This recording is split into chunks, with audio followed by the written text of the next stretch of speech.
When people think of Spain, they imagine cities: Barcelona, Madrid, Seville. But scattered across the country are villages that don't fit the image at all. Some are built into rock. Some sit on cliffs.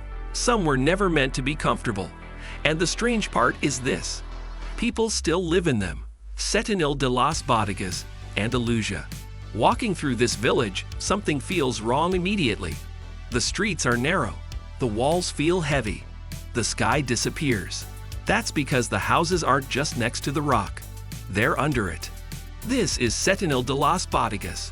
Here's what makes it strange. The rock isn't decoration. It's the roof. Homes were built into a river gorge to stay cool in extreme heat. The stone above isn't reinforced. It's just there. And it has been for centuries. Look up in some streets and you see it. The massive smooth overhang of the Río Tajo gorge, a natural ceiling that casts perpetual shadow. The Cuevas del Sol, Caves of the Sun, and Cuevas de la Sombra, Caves of the Shadow, aren't tourist names. They're the actual addresses. The rock is a structural member. Builders simply closed off the openings with walls, creating rooms that are cool in summer and sheltered in winter. You can sit at a cafe table set literally beneath a billion-year-old shelf of stone, the air several degrees cooler, the sound of the world muted. Ronda, Andalusia. From the outside, Ronda looks normal. Then you reach the edge. The town is split in half by a deep gorge. A bridge connects both sides, high above open space. This is Ronda. Here's the shock. The village didn't grow around the landscape. It ignored it. People built homes inches from a drop that would be unthinkable anywhere else. Daily life continues next to empty air. The Tajo Gorge isn't a scenic backdrop. It's a 100-meter deep crack through the town's center. The Puente Nuevo, completed in 1793, isn't just a bridge. Its central arch contains a chamber that was once used as a prison. On the edge of the El Tajo neighborhood, balconies hang directly over the void, washing lines fluttering in the updraft. The Plaza de Toros, one of Spain's oldest bullrings, is built right against the cliffside, its outer wall merging with the sheer rock. Life here is conducted with a vertiginous drop just a step away, a fact so normal that sidewalk railings feel almost unnecessary. Albarracín, Aragon. Driving into Albarracín feels like entering the wrong century. The roads tighten. Walls curve inward. Everything tilts. This is Albarracín. Here's what makes it strange. Nothing is straight. Nothing is efficient. Nothing was designed for modern movement. The village was built for defense, not convenience. Cars feel out of place.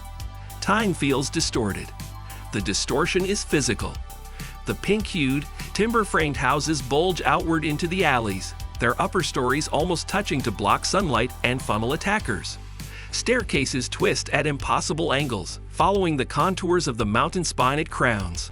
The entire village is encircled by the remains of a 10th-century Moorish wall that clings to impossible rock pinnacles. You don't just walk through Albarracín. You navigate it, your path dictated by a medieval mind focused solely on survival and siege. Modern sounds, the beep of a phone, the engine of a scooter, feel like intrusions from another timeline. If you're interested in places that don't feel designed for modern life, but still function anyway, subscribe. This channel explores places that work by different rules. Guadix, Andalusia. At first, Guadix looks unfinished. White chimneys stick out of the ground. Homes seem buried. That's because many of them are. This is Guadix. Here's the strange part. These are not ruins. They're active homes. Inside, temperatures stay stable year-round. No heating, no cooling. People live underground, by choice. Venture into the Barrio Troglodyta and the scale reveals itself. A rolling, pockmarked landscape of pale clay. A silent, sun-bleached metropolis where the streets are nameless and the addresses are topographic. The chimneys, sajerdas, are the only sign of the homes below, some adorned with simple crosses or ceramic pots. Behind a typical front door, you might descend into a multi-level dwelling of 100 square meters or more. Living rooms with vaulted ceilings, bedrooms with niches carved for beds, modern kitchens and bathrooms, all illuminated by light wells dug diagonally from the surface.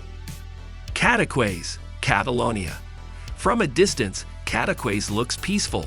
White buildings, blue water, quiet streets. But getting here isn't easy. This is Cadaqués. Here's what makes it strange. For a long time, this village was almost inaccessible by road. Isolation preserved it.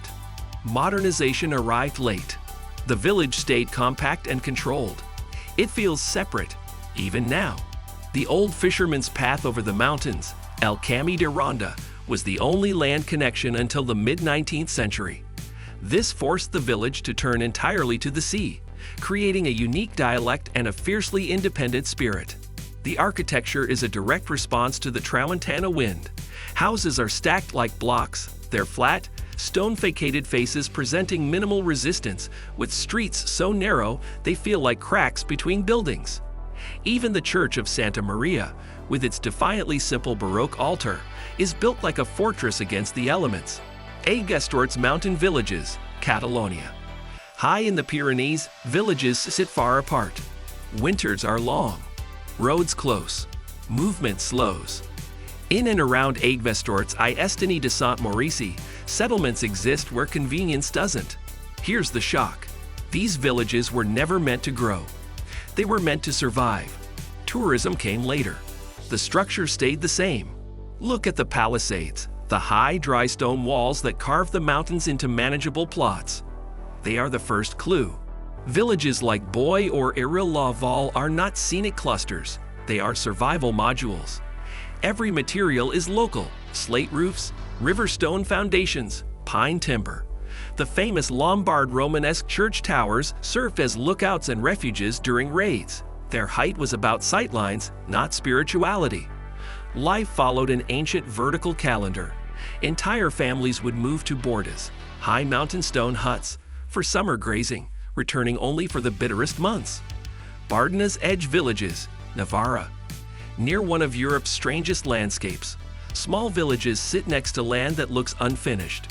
Dry soil, sharp formations, no cover. This is near Bardena's Reals. Here's what makes it strange. This landscape looks hostile, and it is. But villages still exist nearby, not despite it, but because people adapted to it. Comfort was never guaranteed. Stability was. Villages like Arguidas are literal gateways.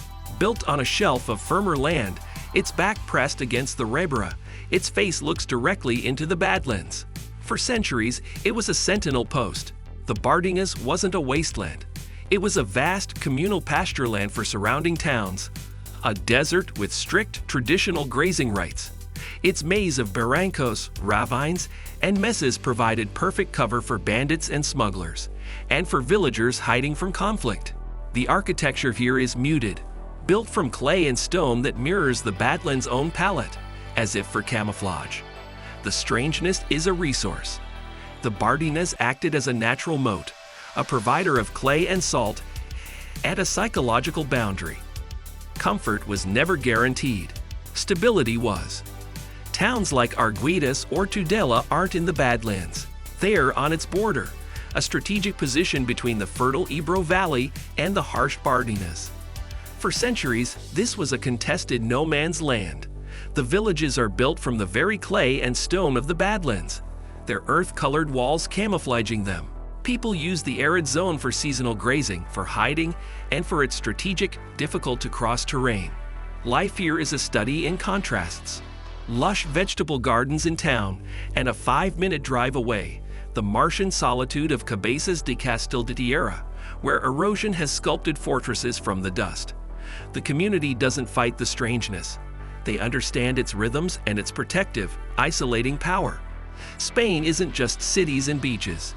It's villages built under rock, on cliffs, inside mountains, next to land that looks uninhabitable. These places weren't designed to impress. They were designed to work. They are studies in adaptation, where human ingenuity was shaped by heat, cold, isolation, and rock. The strangeness isn't a gimmick. It's the accumulated logic of survival, frozen in stone and still humming with daily life. If this video changed how you think about Spain, subscribe.